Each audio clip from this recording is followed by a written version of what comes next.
Assalamualaikum warahmatullahi wabarakatuh. Kembali bersama saya Anton Rubianto, calon guru penggerak angkatan ke-6 Kabupaten Wonosobo.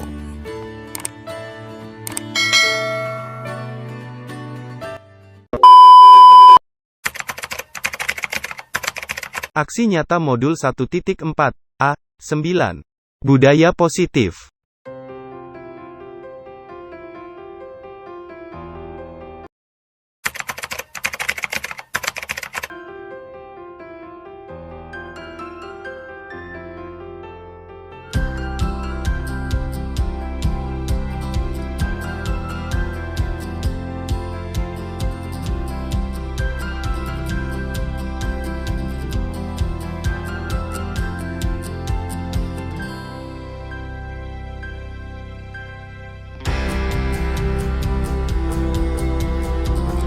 Hari ini marilah kita buka dengan membaca bacaan basmalah.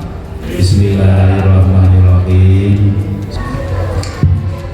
Langsung aja gitu. Assalamualaikum warahmatullahi wabarakatuh.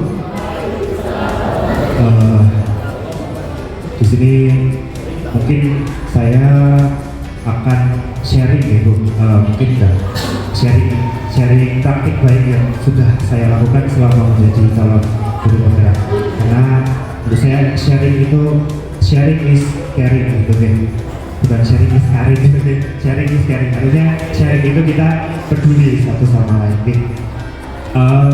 Langsung saja di sini saya akan menyampaikan tentang budaya positif. Apa saja sih nanti yang masuk di budaya positif, kemudian bagaimana penerapannya nanti di sekolah, nanti akan saya sampaikan. Nah, sebelum masuk materi, terlebih dahulu akan saya tampilkan sebuah video. Silahkan Bapak Ibu bisa saksikan video yang akan saya tayangkan.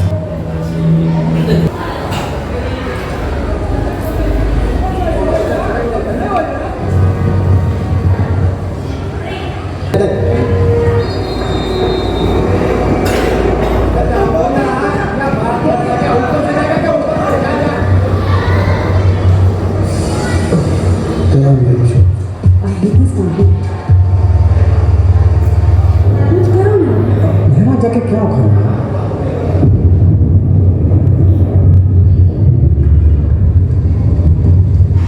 कैसी जाने बूंदे आए जाने कैसा दर्द लाए सामने क्या है ये तेरे क्यों रुका है तू बता दे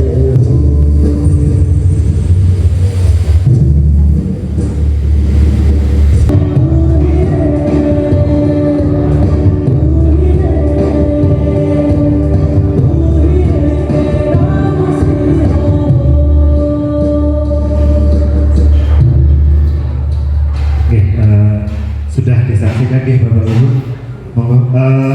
Dari video yang sudah saya tampilkan tadi, ada yang bisa, ada yang mau berpendapat kenapa saya tayangkan budaya positif dari mendorong pohon dari India. Bapak Ibu yang mau berpendapat. Bapak Rudi. Budaya gotong royong. Budaya gotong royong. Dan itu sudah ada di negara kita.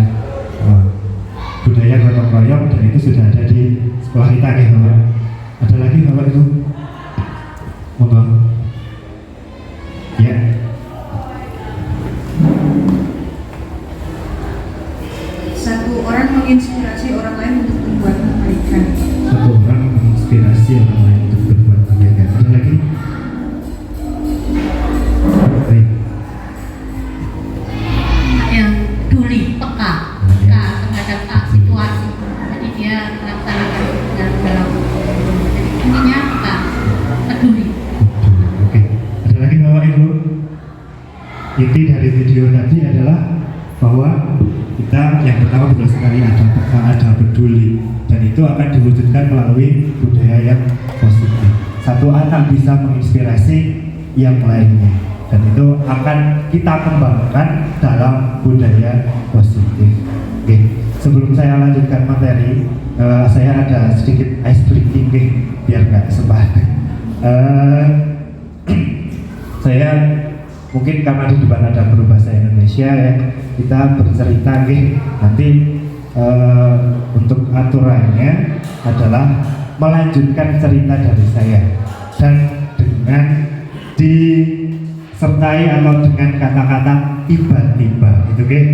Jadi sebelum jenengan melanjutkan ceritanya tiba-tiba, gitu kan? Siap ke?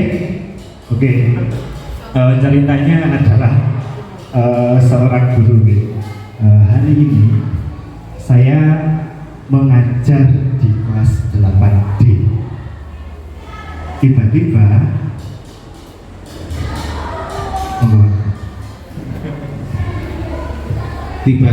ada masalah di kelas 8D, yaitu ada 2 siswa yang membolos pas pelajarannya. Paham Pak? Tiba-tiba kepada siapa?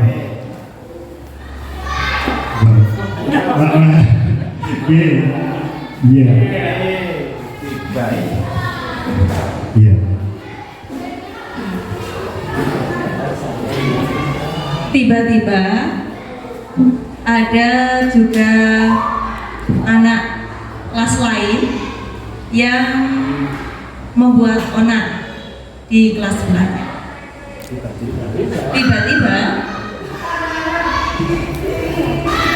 Tiba-tiba ternyata anak yang membolos tadi dengan kelas lain yang membolos, terjadi sebuah perkelahian.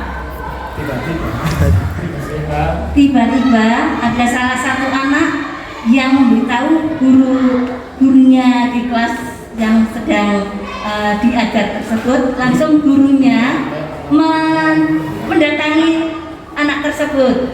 Tiba-tiba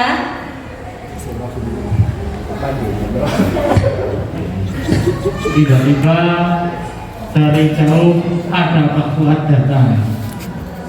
Kemudian anak itu lari ke belakang kelas. Tiba-tiba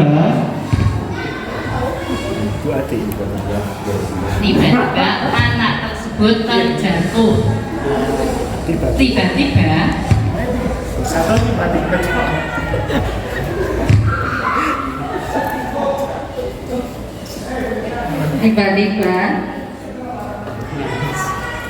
anak tersebut lari menemui guru. Oke, inti dari ice breaking ini gimana Bapak Ibu? Apa yang sudah diceritakan? Ternyata alurnya bagus sekali, ya. Ternyata alurnya bagus sekali. Ya, apa yang Bapak Ibu bisa ambil dari ice breaking yang aja? Pola bilang.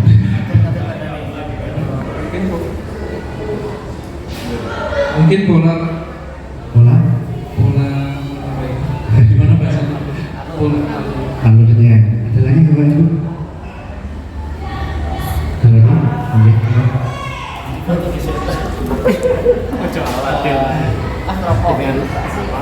lagi? Iya. Bahwa dengan peristiwa tadi terjadi satu alur cerita. Alur cerita itu menggambarkan ya, dari hal awal sampai akhir secara runtut dan dapat mendapatkan suatu kesimpulan. Itu aja. Tepuk tangan ke Bapak Ibu semuanya. Jadi intinya di situ kan tadi yang diungkapkan adalah budaya di sekolah, baik itu budaya yang baik ataupun yang buruk. Oke? Dan segala sesuatu itu tidak ada yang tiba-tiba, semuanya butuh proses. Begitu pula membentuk budaya positif, kita juga membutuhkan suatu proses. Dan yang ujuk-ujuk tiba-tiba mungkin dikagetkan gitu kan Bapak Ibu. Kita lanjutkan ke materinya. Nah, budaya positif itu adalah nilai-nilai, keyakinan-keyakinan dan kebiasaan-kebiasaan di sekolah yang berpihak pada murid dapat berkembang menjadi pribadi yang kritis, penuh hormat dan bertanggung jawab. Ini harapan implementasi budaya positif di sekolah. Jadi Pak, nah di sini ada beberapa perubahan paradigma yang menurut Dr. William Glasser yaitu kontrol teori. Yang pertama, ilusi guru mengontrol murid. Yang kedua, ilusi bahwa semua penguatan positif, efektif, dan bermanfaat. Yang ketiga, ilusi bahwa kritik dan membuat orang merasa bersalah dapat menguatkan karakter. Dan yang terakhir, ilusi bahwa orang dewasa memiliki hak untuk memaksa. Dari keempat ilusi tersebut, monggo Bapak Ibu ada yang mau memberikan tanggapan perubahan paradigma? Kita lihat dulu. Ilusi guru mengontrol murid, ilusi bahwa semua penguatan positif efektif dan bermanfaat, ilusi bahwa kritik nomor 1, 2, 3, 4. Ada yang tidak setuju dari paparan Dr. William Glasser? Setuju? Setuju Bapak Ibu? Oke, kita lanjutkan Pak. Nah, ilusi guru mengontrol murid di sini bahwa pada dasarnya kita tidak dapat memaksa murid untuk berbuat sesuatu. Jika murid tersebut memilih untuk tidak melakukannya. Nah, walaupun tampaknya kita sedang mengontrol perilaku murid tersebut, hal ini karena murid tersebut sedang mengizinkan dirinya untuk dikontrol. Yang kedua Pak Isu. Nah, yang kedua ilusi bahwa semua penguatan positif, efektif, dan bermanfaat. Nah, ilusi ini penguatan positif atau bujukan adalah bentuk-bentuk kontrol. Segala usaha untuk mempengaruhi murid agar mengulangi sesuatu perilaku tertentu adalah suatu usaha untuk mengontrol murid tersebut. Nah, dalam jangka waktu tertentu, kemungkinan murid tersebut akan menyadarinya dan mencoba untuk menolak bujukan kita. Yang ketiga, nah ilusi bahwa kritik dan membuat orang merasa bersalah dapat menguatkan karakter. Contohnya, misalkan kamu gak kasihan dengan ibu, gitu ya. Nanti ibu dimarahi kepala sekolah loh. Mungkin seperti itu. Jadi membuat orang merasa bersalah itu tidak akan menguatkan karakter, bahkan mungkin bisa mematikan karakter positif yang murid itu punya. Kemudian dan yang terakhir adalah ilusi bahwa orang dewasa memiliki hak untuk memaksa. Nah, di sini menurut Dr. William Glasser, anak itu punya kemauannya sendiri. Tugas kita di sini adalah untuk menuntun kodrat-kodrat yang ada pada anak tersebut. Lanjut Pak Astu. Nah, hari ini budaya positif yang akan saya sampaikan itu yang pertama adalah disiplin positif, yang kedua nilai kebajikan, yang ketiga adalah keyakinan kelas, yang keempat teori kontrol, motivasi, hukuman, dan penghargaan, yang kelima posisi kontrol guru, dan yang terakhir segitiga restitusi. Pertama adalah tentang disiplin. Ketika mendengar kata disiplin, kira-kira apa yang ada di benak Bapak Ibu? Disiplin itu apa sih? Disiplin itu ngapain sih? Monggo ada yang mau memberikan tanggapan disiplin itu seperti apa? Dalam pikirannya jenengan, dalam benaknya jenengan, disiplin itu yang seperti apa? Tepat waktu, oke. Melatih tanggung jawab. Jadi sesuai dengan aturan. Nah, di sini kata disiplin itu sering dihubungkan dengan hukuman, padahal itu sungguh berbeda. Kebanyakan orang akan menghubungkan kata disiplin dengan tata tertib. Nah, dalam budaya kita, makna kata disiplin dimaknai menjadi sesuatu yang dilakukan seseorang pada orang lain untuk mendapatkan kepatuhan. Itu dalam pengertian kita, Nah, dilanjut guys tuh. Nah, sebenarnya arti disiplin ini berasal dari kata disiplina yang artinya belajar. Makna asal kata ini berkonotasi dengan disiplin dari murid-murid Sokrates dan Plato. Nah, di sini itu kita akan menggali disiplin diri, di mana nantinya anak akan well-being, akan melakukan dengan sadar tanpa adanya paksaan. Itu yang dimaksud dengan disiplin diri. Oke, lanjut. Nah, 3 motivasi dalam berperilaku. Tentunya anak-anak juga nantinya akan berperilaku sesuai dengan 3 motivasi yang ada. Yang pertama, untuk menghindari ketidaknyamanan atau hukuman.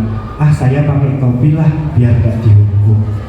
Saya jangan datang terlambat lah biar gak disuruh nyapu. Misalnya gitu ya. Nah, yang kedua, untuk mendapatkan imbalan atau penghargaan dari orang lain.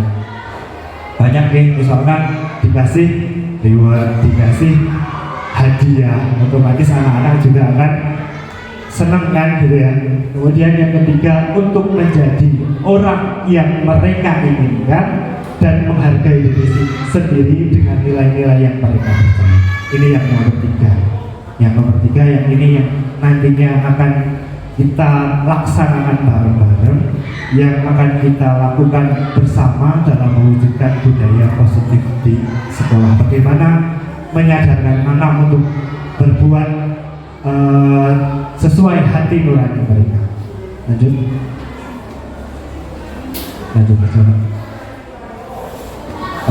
lanjut, yaitu yang kedua adalah keyakinan kelas atau kesepakatan kelas. Kenapa harus keyakinan? Kenapa tidak peraturan saja? Bapak Ibu, monggo ada yang mau memberikan tanggapan. Kenapa harus keyakinan kelas? Kenapa nggak peraturan kelas? Jadi, keyakinan itu dari dirinya. Ada lagi? Kalau peraturan itu kan di kelas merasa tidak diatur oleh orang lain. Ada lagi Bapak Ibu? Kenapa kok harus keyakinan? Kenapa nggak peraturan? Betul sekali tadi yang sudah di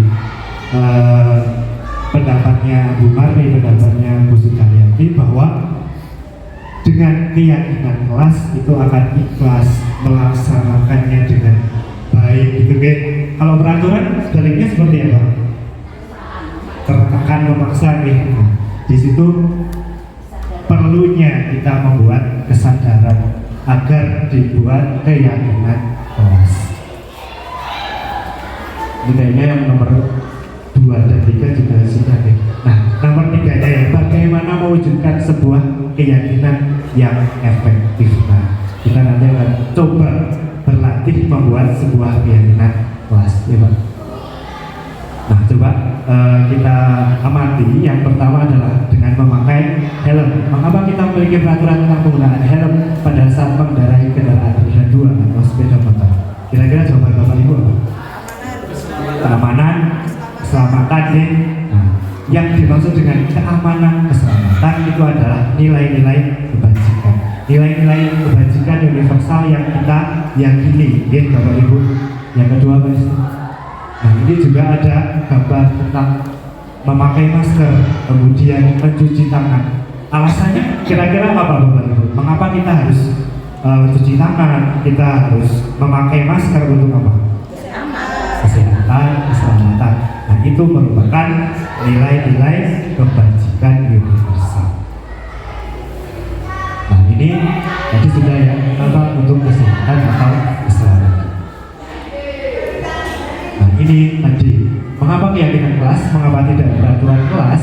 Karena nilai-nilai keselamatan atau kesehatan inilah yang kita sebut sebagai suatu keyakinan. Jadi dari nilai-nilai itu kita jadikan keyakinan yang baik, keyakinan yang akan mengarahkan anak untuk well-being, well-doing, untuk melakukan sesuatu dengan sadar, dengan dari hati nurani. Lanjut Pak.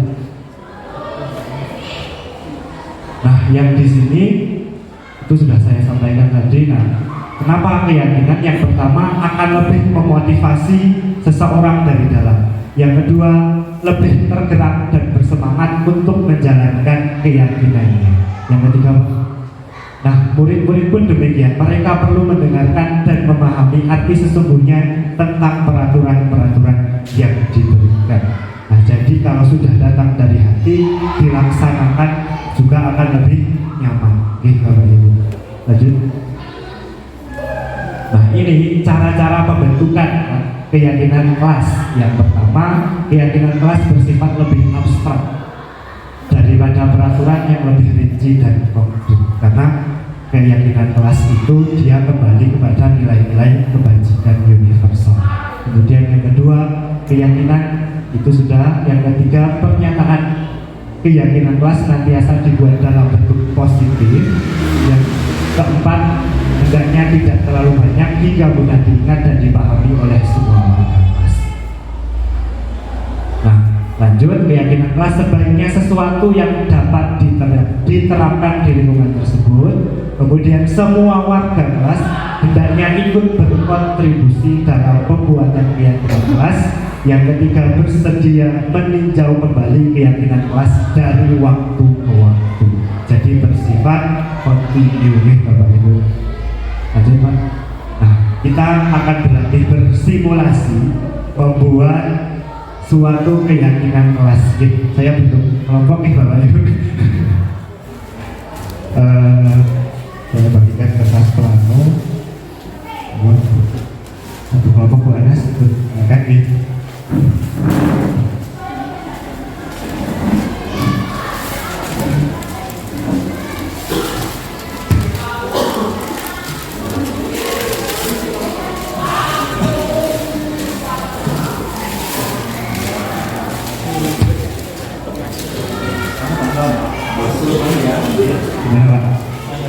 Iya. Keyakinan kelas. Iya. Iya. Banyak tuntas. Seperti misal anak disuruh memasukkan baju dulu, tapi kenyataannya sampai sekarang tidak. Untuk menyadarkan anak itu gimana? Empat. Kemudian anak-anak kita dan banyak yang mendadak kita motor bisa menggunakan dulu saja sebenarnya tidak main. Nah mungkin ada semacam apa ya? Ini kan anak dia itu kelas. Iya betul. Nah ini yang akan kita nanti namanya kita laksanakan bersama. Yang saya lakukan ya Pak, yang saya lakukan di kelas saya sendiri untuk di kelas 8E yang sudah pernah saya lakukan. Yang pertama, anak itu saya beri motivasi terlebih dahulu bahwa anak itu punya potensi yang hebat, punya potensi yang mereka bisa lakukan itu hebat sekali. Jadi anak, oh ternyata 8E itu enggak kelas 2 kan. Kemarin saya juga seperti itu.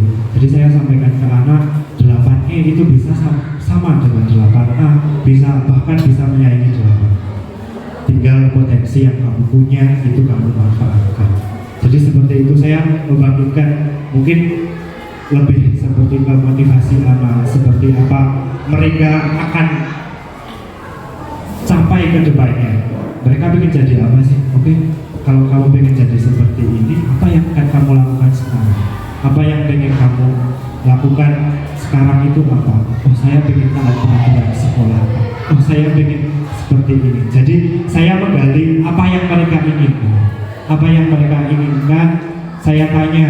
Kemudian mereka bisa menyampaikan di depan kelas. Mungkin seperti itu Pak. Saya jadi motivasi yang awal. Jadi kalau kita menakut-nakuti mungkin anak lebih kamu nih udah pakai helm nanti kecelakaan, udah pakai sirai misalkan kayak gitu. Itu malah anak mungkin masa kayak gitu. Nah kalau kita kasih motivasi yang positif, kita kasih motivasi yang positif, pikiran anak pun juga akan positif. Itu menurut saya. Mungkin ada yang mau membantu menjawab bagaimana untuk menumbuhkan kesadaran anak itu. Menurut saya awal harus dikasih motivasi, dikasih dikasih gambaran positif lebih dahulu. Jadi anak itu akan beranggapan bahwa dirinya itu mampu untuk melaksanakan hal itu. Monggo, ada lagi yang mau menambahkan? Sudah cukup Bapak Ibu? Oke, bisa juga ada tambahan dari Bu Anas bisa dengan memberikan contoh-contoh yang positif. Memang segala sesuatu tadi nggak ada yang tiba-tiba. Kita butuh proses untuk menjalankan itu. Sudah dapat kertas plano semuanya nih Bapak Ibu. Monggo silakan bisa dibagi menjadi 2 tabel, dilipat aja. Tabel yang pertama itu adalah nilai kebajikan yang jenengan punya. Masing-masing kelompok kan otomatis jenengan punya sesuatu yang ada pada diri saya dan saya bangga dengan itu gitu. Nah, semoga bisa nilai kebajikannya. Kemudian untuk tabel yang sebelah kanan adalah keyakinan kelas yang akan jenengan buat. Nilai kebajikan atau nilai-nilai positif yang jenengan punya. Yang sebelah kiri adalah keyakinan atau peraturan kelas yang akan jenengan buat.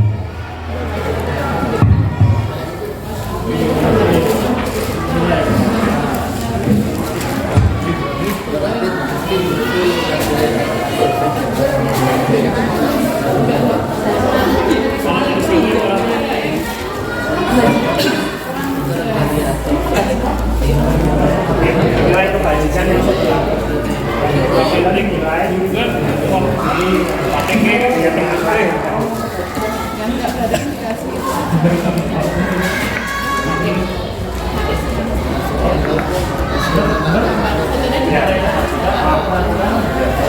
penerapan keyakinan.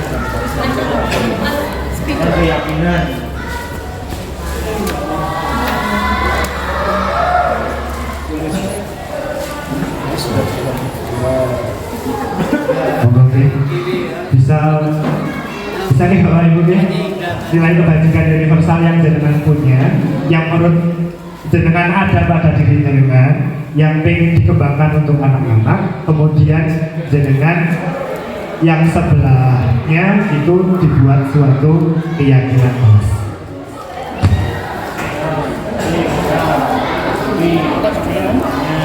Nilai-nilai universal. Usahakan menggali dari masing-masing anggota kelompok gitu. Nah, gitu.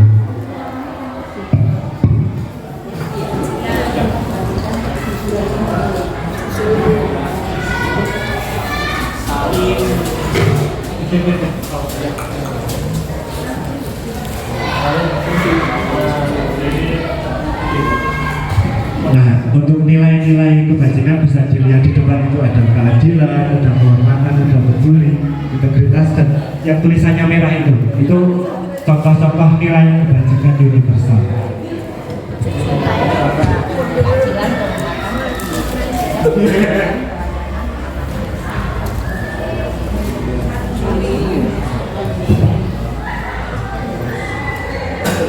saling kerjasama.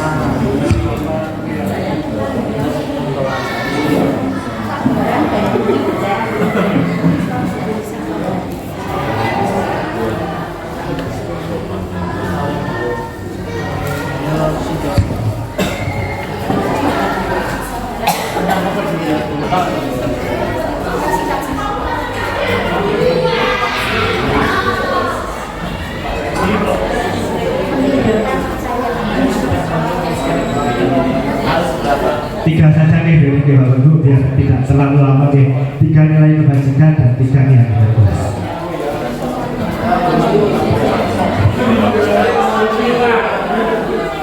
Ada yang sudah selesai Bapak Ibu? Oke, kelompok-kelompoknya Pak Pandu bisa mempresentasikan hasil diskusinya.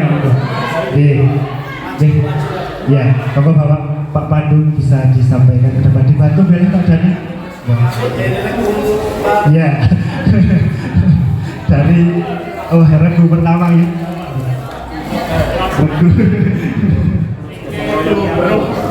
Oke, silakan monggo Bapak Ibu bisa diperhatikan nih Bapak Ibu.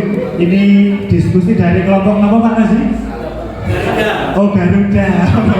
Kelompok Garuda mau mempresentasikan nilai kebajikan dan keyakinan kelasnya. Monggo.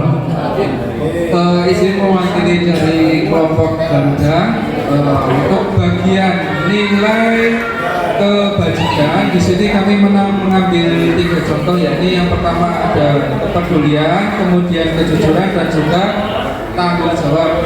Untuk penerapan keyakinan di dalam kelas, untuk yang kepedulian itu bisa saling membantu sesama. Kemudian untuk yang kejujuran, yakni menyampaikan sesuatu secara terbuka. Nah, di situ mungkin di dalamnya terdapat pengkondisian supaya penyampaian sesuatu dilakukan secara terbuka. Sehingga yang ketiga tanggung jawab, yaitu bisa melaksanakan kewajiban dari masing-masing anak dengan baik. Ini sekian. Monggo Bapak Ibu ada yang mau menanggapi sebelum kembali ke sini. Nanti ditempel gitu. Nanti bisa ditempel. Monggo Bapak Ibu ada yang mau menanggapi. Bang.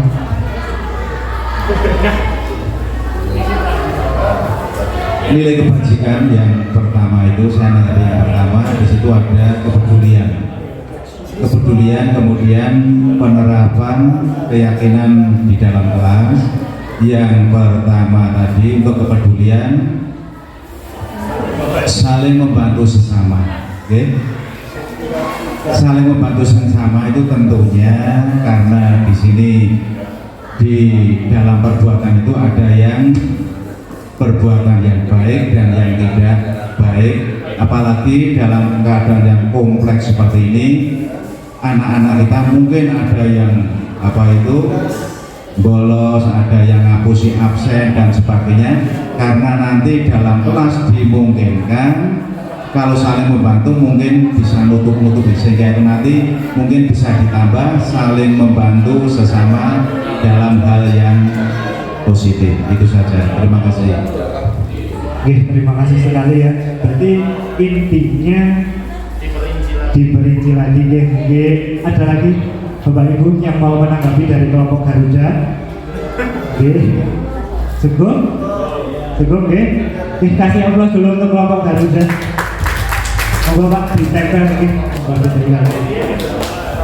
Ditempel saja.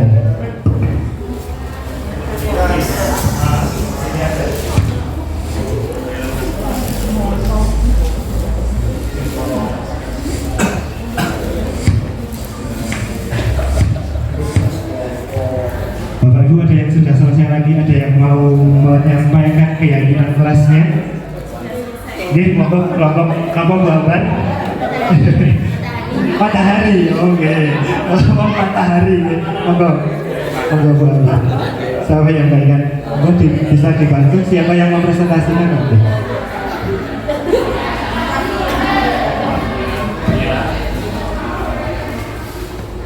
Terima kasih Pak Anton, waktunya saya.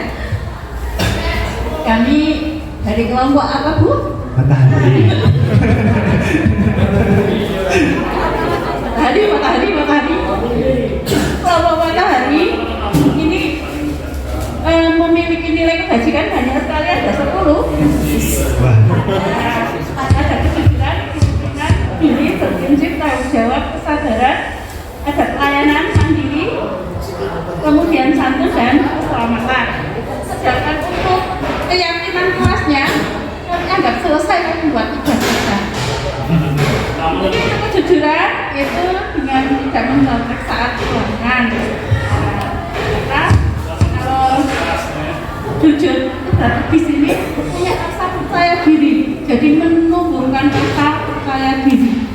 Kemudian yang kedua disiplin. Dengan disiplin anak-anak masuk kelas tepat waktu, punya pakaian seragam yang sesuai aturan, maka baju dimasukkan, guru sudah tidak akan memperlihatkan lagi, maka kelas akan menjadi lebih kondusif sehingga pembelajaran itu lancar. Kemudian yang ketiga bully.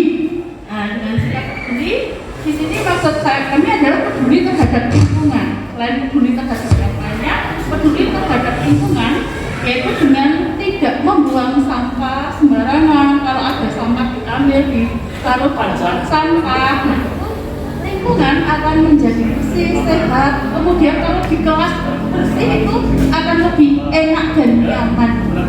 Begitu Bapak Ibu. Monggo tadi presentasi dari kelompok Matahari Ibu.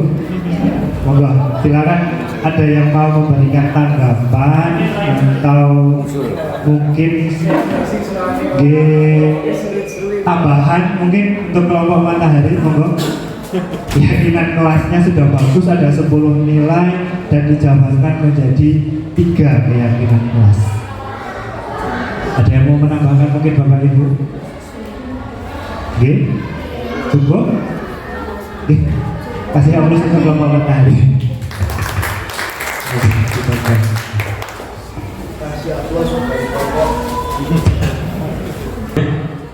Ini dapat dipercaya. Ini titipan, yang dititipkan kepada kita bisa mempertanggungjawabkan jujur. Maka mari kita kita tanamkan kepada anak-anak kita agar saling amanah. Nek nggarap yo peran. Oke, saya kira itu yang bisa kami sampaikan dari hasil tulisan Pak Waluna.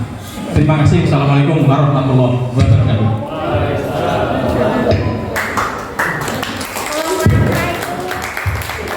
Terima kasih sekali. Ternyata Bapak Ibu guru semua sudah bisa membuat suatu keyakinan kelas, sudah hebat-hebat semuanya gitu Bapak Ibu. Tepuk tangan untuk kita semuanya Bapak Ibu. Nah, untuk presentasi cukup gitu, nanti kita tempel semuanya keyakinannya di sini. Lanjut Pak Esu. Nah, bahwa untuk pembentukan keyakinan kelas di sini kita harus mempersilahkan warga sekolah atau murid-murid untuk bercurah pendapat tentang peraturan yang akan disepakati. Jadi dari nilai-nilai kebajikan yang mereka punya kemudian disepakati atau memberikan pendapat apa yang akan dilaksanakan. Nah, yang kedua, mencatat semua masukan-masukan para murid di papan tulis atau kertas besar. Nah, itu sudah dilaksanakan tadi oleh Bapak Ibu. Oke, kita lanjutkan. Nah, keyakinan kelas sesuai prosedur itu harus ditulis dengan kalimat yang positif. Misalkan di situ jangan buang sampah sembarangan, jangankan itu negatif nih, buang nih.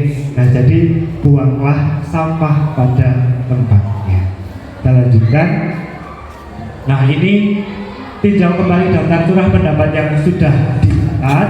Usahakan semua warga sekolah menyepakati keyakinan kelas yang kita buat. Kemudian ajak murid-murid untuk menemukan nilai kebajikan atau keyakinan yang dituju. Nah, keyakinan inilah yang dimasukkan dalam daftar untuk disepakati. Nah, jadi udah dimasukkan seperti ini dan disepakati bersama. Oke, lanjut aja Pak, itu nggak usah. Oke, nggak usah itu. Nah, agar semua warga sekolah dapat memahami setiap pernyataan yang telah tercantum dalam keyakinan kelas, maka selama seminggu di awal tahun ajaran baru dapat didedikasikan untuk pendalaman setiap keyakinan dengan berbagai kegiatan. Lanjut. Nah, ini contoh yang keyakinan kelas yang sudah pernah saya buat. Kebetulan ada di kelasnya Pak Estu, di kelas 7B. Jadi kesepakatan kelas 7B SMP Negeri 1 Kejajar. Lanjut. Nah, sekarang kita masuk ke teori hukuman dan konsekuensi. Bapak Ibu, di situ ada tanda tanya, ada yang mau memberikan penjelasan, mungkin ada yang mau berpendapat apa itu hukuman dan konsekuensi. Monggo, Pak Guru BK pilih hukuman dan konsekuensi. Monggo.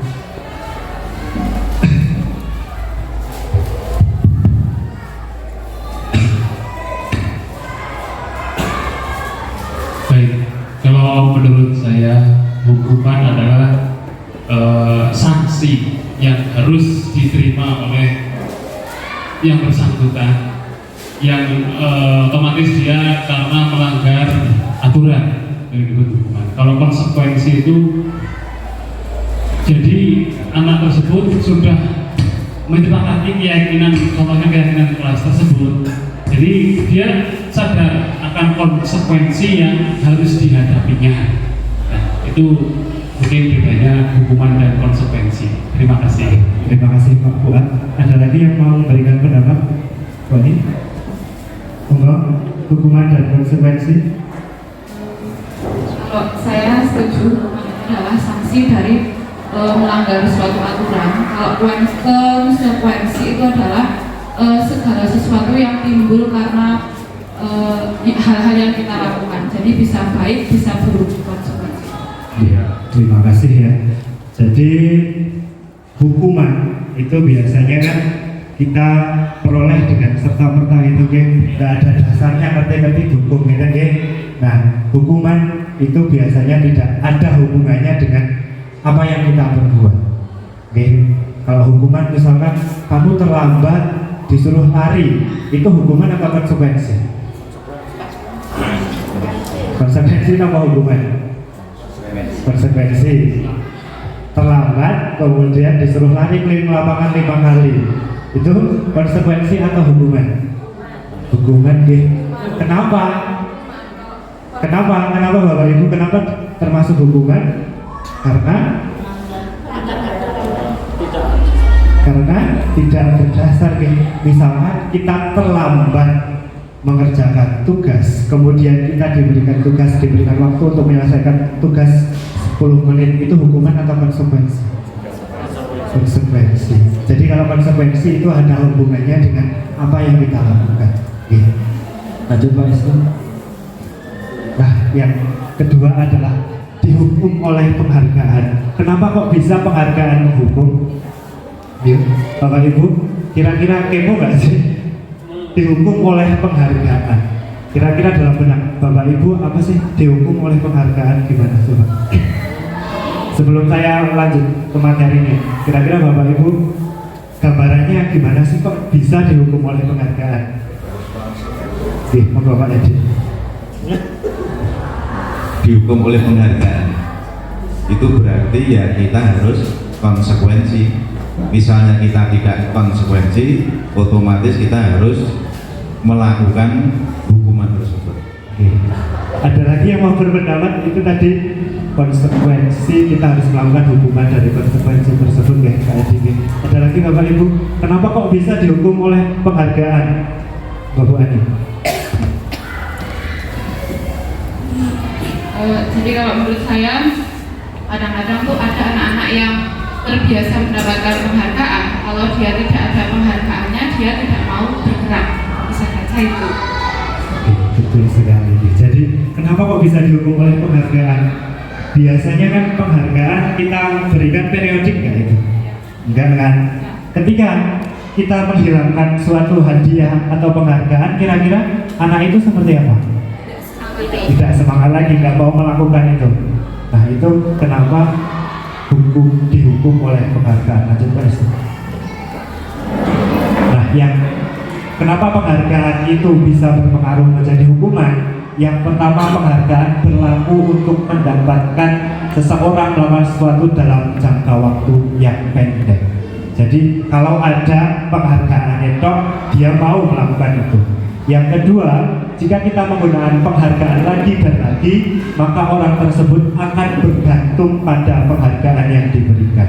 Dan yang ketiga, jika kita mendapatkan penghargaan untuk melakukan sesuatu yang baik, maka selain kita senantiasa berharap mendapatkan penghargaan tersebut lagi, kita pun menjadi tidak menyadari tindakan baik yang kita lakukan. Lanjut. Nah, ini mengapa kita dihukum oleh penghargaan. Yang pertama, penghargaan tidak efektif. Yang kedua, penghargaan merusak hubungan. Kenapa bisa merusak hubungan? Karena adanya persaingan untuk mendapatkan suatu penghargaan. Otomatis mungkin akan bisa menghalalkan segala cara untuk bisa mendapatkan penghargaan. Nah, yang ketiga, penghargaan mengurangi ketepatan. Kok bisa? Misalkan Bapak Ibu guru matematika memberikan suatu soal, ketika dia diberi penghargaan, apa ya? Cepet-cepetan kan? Otomatis kan nggak konsentrasi lagi. Kejadiannya sama dengan yang CCI kemarin. Nah, diiming-imingi kalau kamu menjawab cepat, nilai akan lebih bagus. Dan itu ternyata amat sangat berpengaruh kepada anak-anak kita. Anak buru cepete dan tidak teliti atau tidak tepat.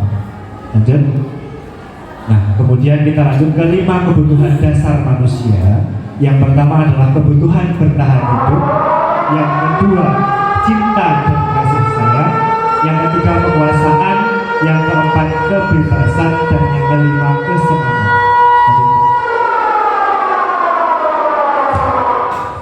Jadi misalkan ada anak-anak berbuat sesuatu, itu kemungkinan ada 5 di antara 5 kebutuhan dasar tadi itu gagal dipenuhi oleh anak tersebut.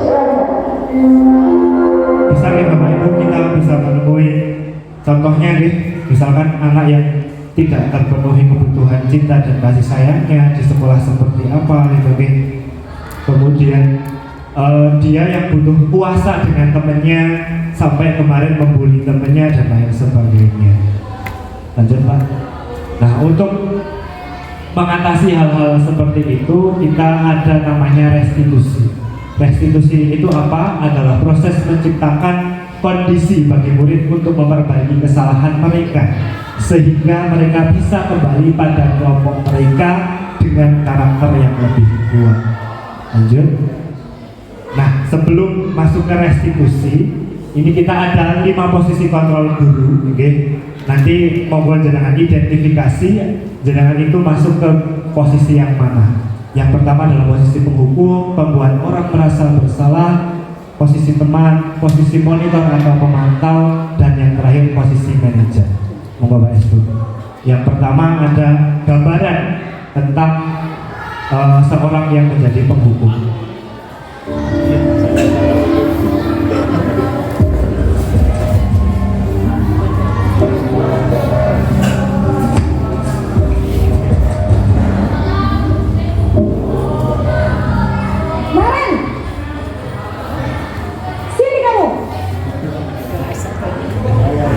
Selamat pagi Bu. Selalu terlambat. Kamu deh pasti terlambat. Maaf Bu, saya Apa coba? Alasan kamu apa lagi? Kapan sih kamu tidak terlambat?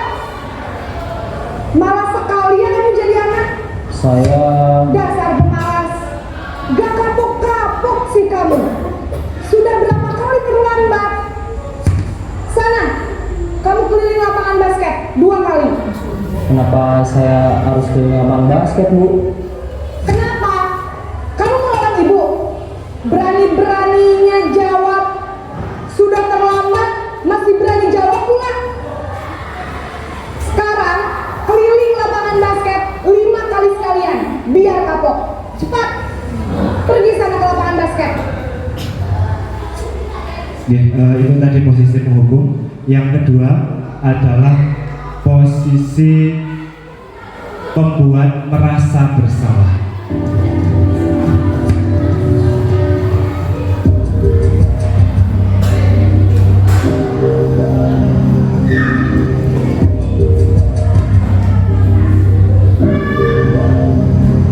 Naren!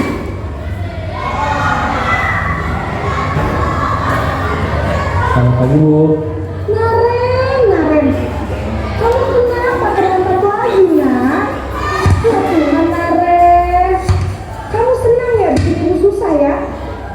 Kalau kamu terlambat lagi, nanti ibu yang ditegur sama kepala sekolah nak. Disangka ibu tidak bisa membina kamu. Duh, gimana ini? Maaf Bu. Duh Gusti Naren, kamu suka ya kalau ibu tegur bapak kepala sekolah? Terus, sekarang ibu harus tulis apa yang di buku absen? Ini kamu sudah sering terlambat loh. Ibu harus apa coba? Maaf Bu. Maaf sekali. Ya sudah, lain kali jangan bikin ibu susah lagi ya nak ya. Ibu tidak akan kuat lagi kalau kamu begini terus. Bisa jantungan kalau ibu ditegur bapak kepala sekolah. Sana cepat kelas. Maaf ya Bu. Maaf sekali. Nah, intinya di posisi yang kedua ini semua kesalahan itu ada pada murid. Okay? Bahasanya halus, tapi seluruhnya menyalahkan murid. Yang ketiga adalah posisi teman.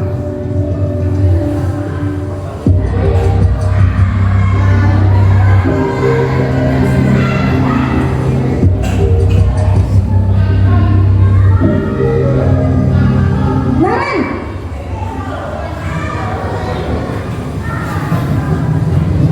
Selamat pagi Bu. Wah, sudah jam berapa ini nak? Terlambat lagi ya sayang. Iya Bu. Habis ibu saya lupa membangunkan saya Bu. Kamu malah menyalahkan ibu kamu. Kamu bukannya anak yang larinya paling kencang. Kok terlambat sih? Iya Bu. terlambat bangun tadi. Jadi biarpun saya lari kencang, tetap gak kekejar, Bu. Ya sudah sana, nanti lain kali larinya lebih kenceng lagi ya, biar gak terlambat lagi. Bikin senang ibu, demi ibu. Bisa kan? Bisa lah, Bu. Ya sudah sana masuk kelas, ibu beresin urusan absen kamu. Kamu ini ada-ada saja. Oke, untuk yang keempat adalah posisi pemantau.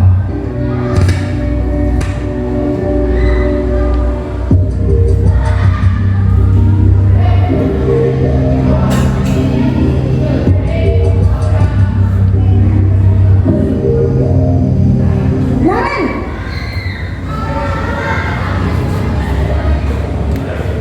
Selamat pagi, Bu. Naren, apa peraturan sekolah kita tentang jam berapa kita harus masuk sekolah, nak? Jadi kalau pemantau ini menjelaskan peraturan guru. Sekolah jam 7, Bu. Iya betul, sekarang sudah jam 7.20. Naren sudah tahu konsekuensinya jika terlambat hadir. Paham, Bu. Saya harus tinggal kelas pas jam istirahat selama 20 menit. Iya benar, konsekuensinya demikian. Jadi nanti jam 9.30 pas istirahat, kamu harus tinggal di kelas, kerjakan tugas tambahan untuk ketertinggalan kamu, ya? Baik, Bu. Dan yang terakhir itu adalah posisi manajer.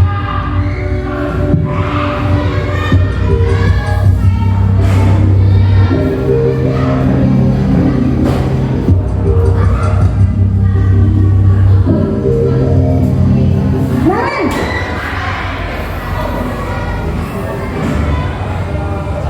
Selamat pagi, Bu.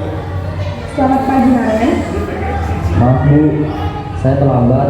Iya, sekolah masuknya jam 7, sekarang sudah jam 7.20.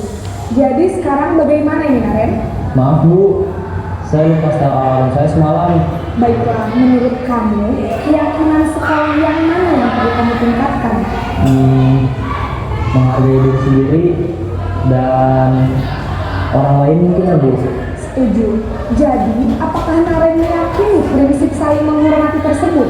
Iya, Bu. Saya meyakininya. Apakah Naren bersedia memperbaiki masalah keterlambatan ini? Bersedia, Bu. Bagaimana kamu akan perbaiki masalah keterlambatan ini?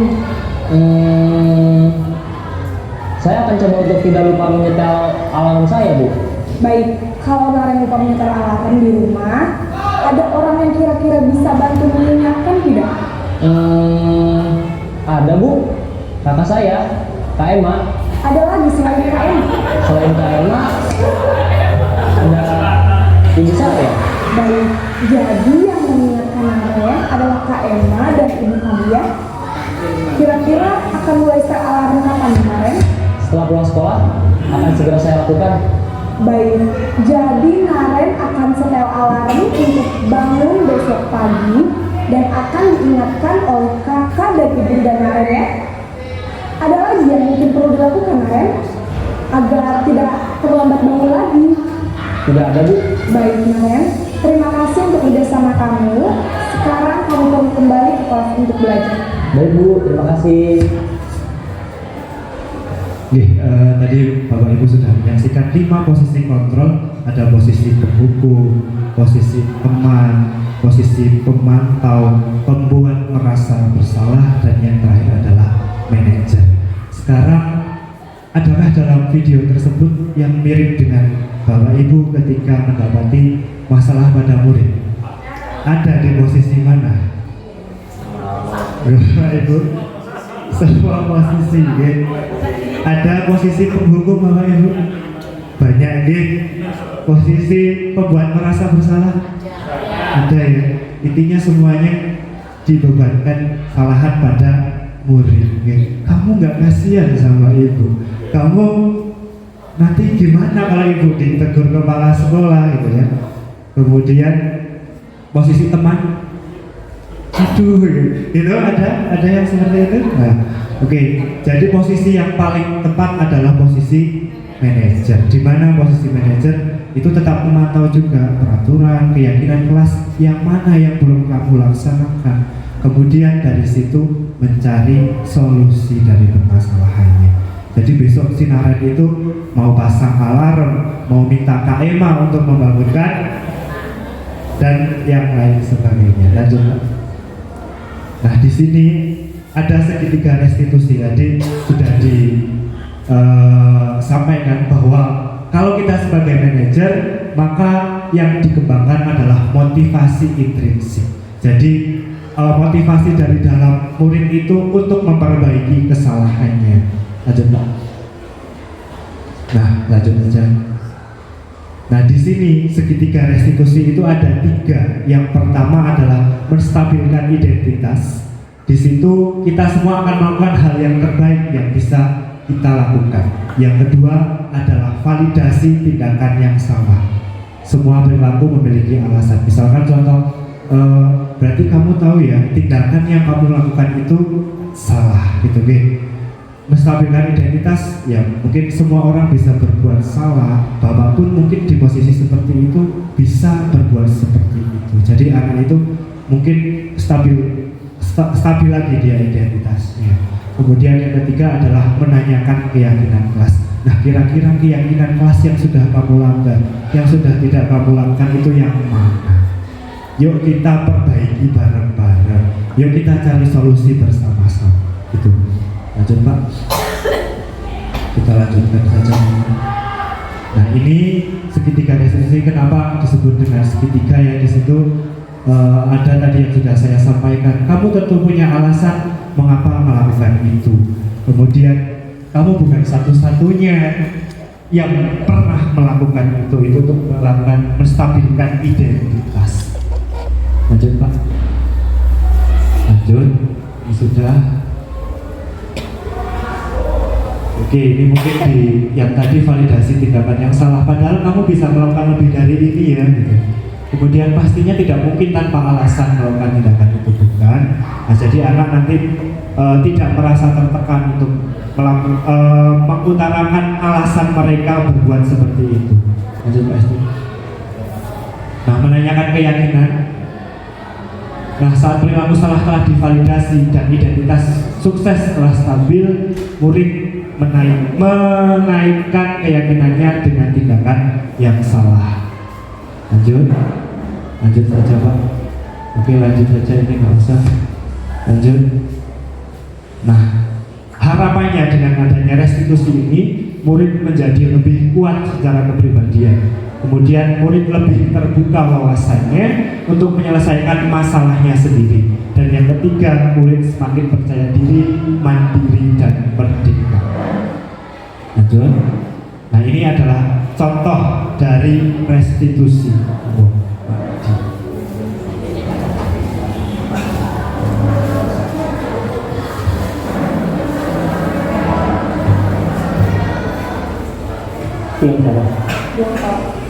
Sudah lama nggak ketemu saya? Kenapa hari ini ada di sini? Kesel, Pak, kesel banget. Masa aku dikatain tukang fitnah, Pak? Ya aku marah lah. Aku balik ngatain Eka di depan kelas. Kesel banget. Oh begitu. Ya pasti kamu marah dan kesal. Bapak juga akan marah apabila ada yang menuduh Bapak seperti itu. Kemudian pada saat itu kamu mau melakukan apa? Ya saya langsung ngatain Eka lah, Pak. Kesel banget. Saya bentak-bentak dia depan teman-teman lain. Oh begitu. Pasti kamu melakukan seperti itu karena suatu alasan tertentu, bukan? Iyalah, masa saya diam saja, Pak? Ya saya bela diri lah. Masa saya dituduh tukang fitnah? Ya wajar lah. Mempertahankan harga diri itu sesuatu yang penting buat kamu. Untung kamu tidak bertindak lebih gegabah lagi, hanya membentak-bentak. Iya, Pak. Untung saya masih bersabar dan hanya membentak saja. Sudah gemes padahal, saya pasti bela diri lah. Ya pasti ya. Tapi kamu memilih untuk tetap bertahan dan bersabar. Kamu memilih untuk tidak berbuat lebih parah lagi, bukan? Iya. Nah, sekarang coba kita lihat lagi tindakan kamu yang bentak-bentak Eka di kelas. Tindakan kamu itu kira-kira sesuai dengan keyakinan kelas atau prinsip kamu tidak? Enggak lah, Pak. Capek, Pak, jadi pemarah. Jadi keyakinan atau prinsip mana yang kurang sesuai dengan keinginan kamu? Ya, saya sebenarnya sangat menghargai orang lain. Mungkin saat itu saya menjadi emosi, jadi tidak menentukan sikap itu. Kamu meyakini tidak? Menghargai orang lain itu penting buat kamu. Yakinlah Pak. Iya, setuju. Kita harus saling menghargai. Namun, ada juga keyakinan yang kita sepakati yang perlu kita jalankan apabila kita sedang marah, kan? Ya, saya bisa lebih proaktif, mulai dengan diri sendiri. Saya bisa jadi lebih sabar, mengambil waktu jeda untuk berpikir mau apa selanjutnya. Kira-kira kamu bersedia memperbaiki masalah ini tidak? Bersedia Pak. Kalau kamu memperbaiki masalah ini, kamu akan menjadi orang seperti apa? Saya akan menjadi orang yang bertanggung jawab kali ya Pak. Dan senantiasa proaktif. Iya, menurut kamu bagaimana rasanya menjadi orang seperti itu? Ya nyaman lah, bangga bisa bersabar dan menahan diri. Baiklah kalau begitu. Yuk kita pikirkan bagaimana memperbaiki masalah ini.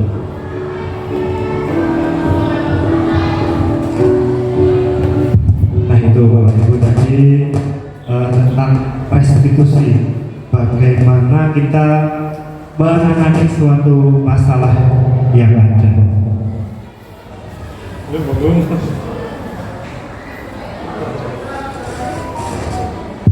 Oke, Bapak Ibu, mungkin ada yang mau memberikan tanggapan terlebih dahulu. 5 posisi kontrol sampai ke restitusi.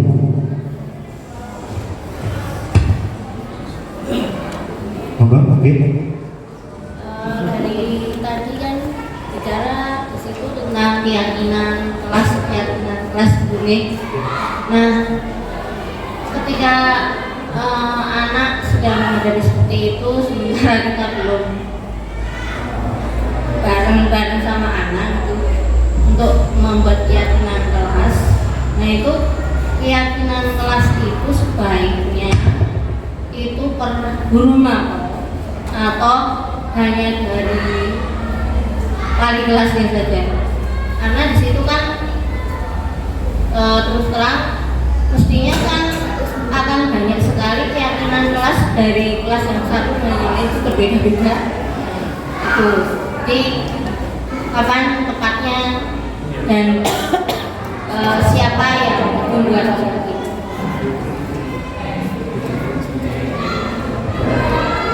Terima kasih. Jadi bagaimana penerapan keyakinan kelas tadi? Ada yang mau beri tanggapan dulu atau beri jawaban dari pertanyaannya Bu Sudaryati? Kapan tepatnya? Apakah harus guru mapel semuanya atau bisa wali kelasnya saja?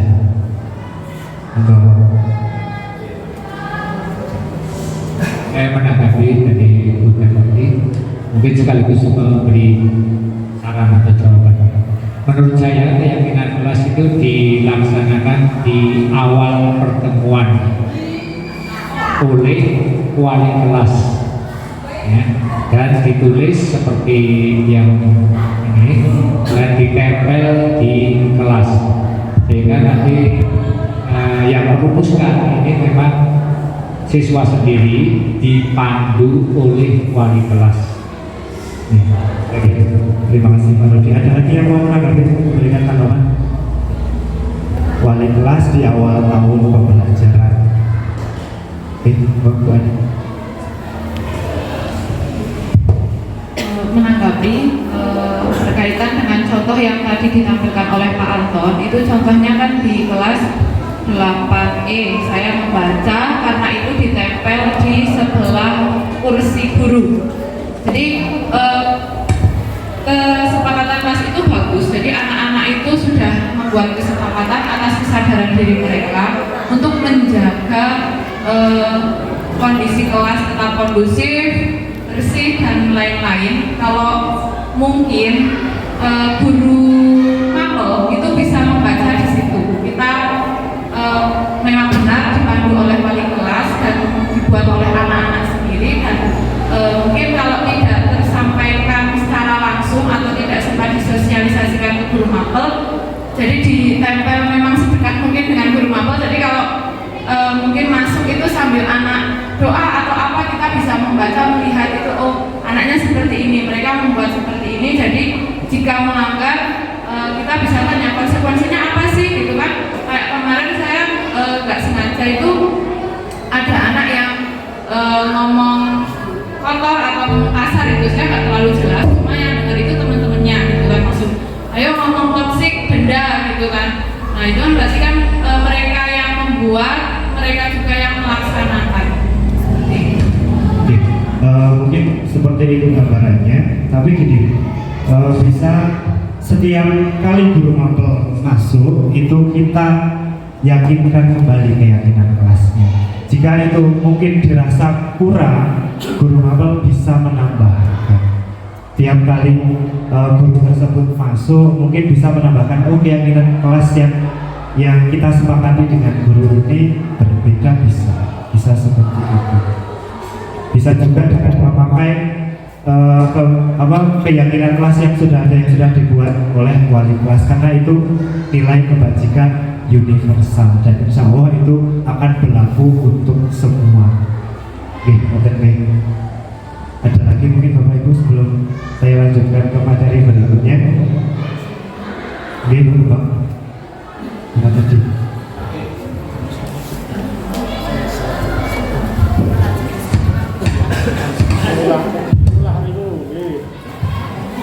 Terima kasih waktu yang telah diberikan, bahwa kesepakatan di dalam kelas itu disampaikan Bu Daryati, apakah wali kelas atau guru mapel dan sebagainya. Kalau saya pribadi itu bisa dua-duanya, kolaborasi antara wali kelas dengan guru mapel. Kenapa seperti itu? Karena di masing-masing guru atau guru mapel mempunyai karakter atau sesuatu yang berbeda dari guru yang lain. Misalnya untuk guru PKN, setiap mau pelajaran harus menyanyikan lagu Indonesia Raya dan Pancasila. Kalau tidak ada, mungkin nanti akan ada kesepakatan, oh tidak ada yang mau maju, kesepakatannya apa dan bagaimana.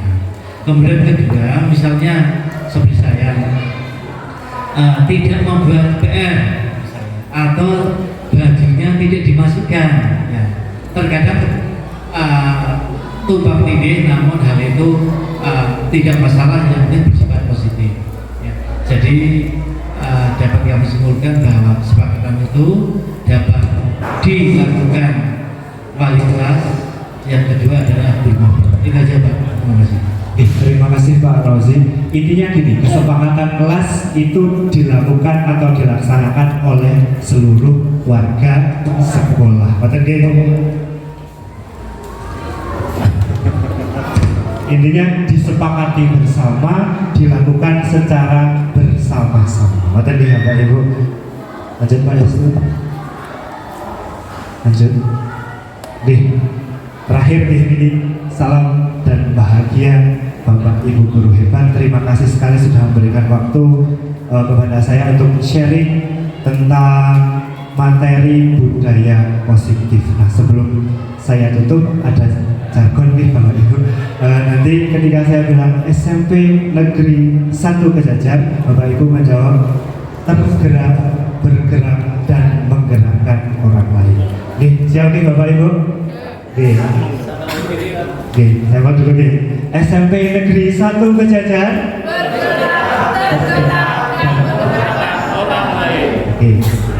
Saya ulang satu kali lagi. SMP Negeri 1 Kejajar. Dan menggerakkan orang lain.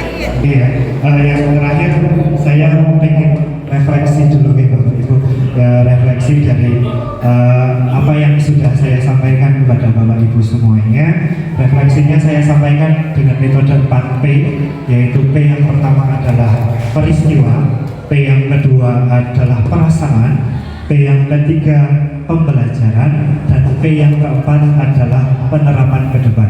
Saya akan bagikan sticky note, monggo nanti masing-masing dapat 4. P yang pertama peristiwa, perasaan, pembelajaran, dan pengalaman penerapan ke depan yang akan dilakukan oleh Bapak Ibu.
yang akan saya lakukan ialah 1.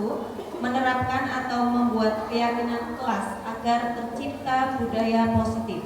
Yang kedua, menjadi guru yang berposisi sebagai manajer. Terima kasih. Terima kasih sekali. Tepuk tangan untuk Bapak Ibu guru hebat SMP Negeri 1 Jogja. Bisa ditempelkan semua refleksinya Bapak Ibu, monggo.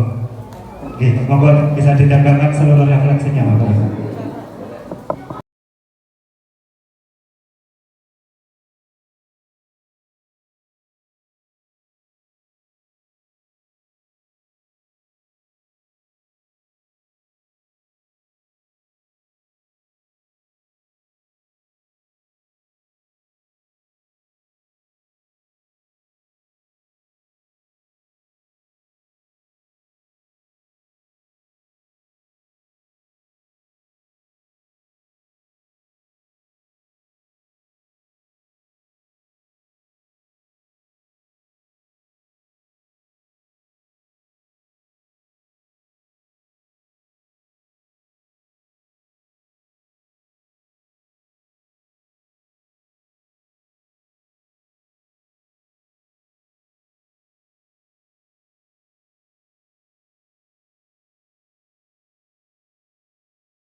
Terima kasih sekali Bapak Ibu sudah berpartisipasi dalam diseminasi budaya positif.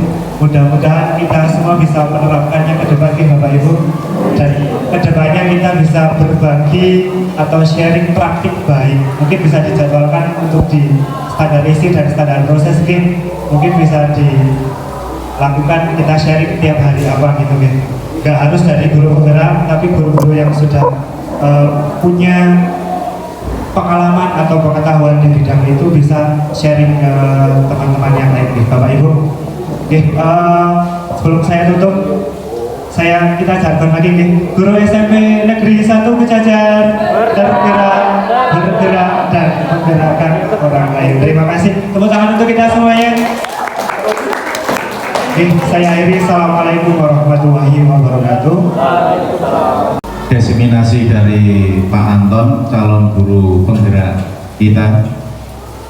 Semoga harapan kita bisa menerapkan ilmu itu, karena diseminasi itu nanti yang kita lihat penerapannya. Kita bisa menerapkan apa yang telah disampaikan untuk anak didik kita. Mungkin itu saja Ibu Bapak yang kami hormati. Marilah acara pada hari ini kita tutup bersama dengan membaca bacaan hamdalah. Alhamdulillahirabbil alamin. Saya akhiri. Assalamualaikum warahmatullahi wabarakatuh.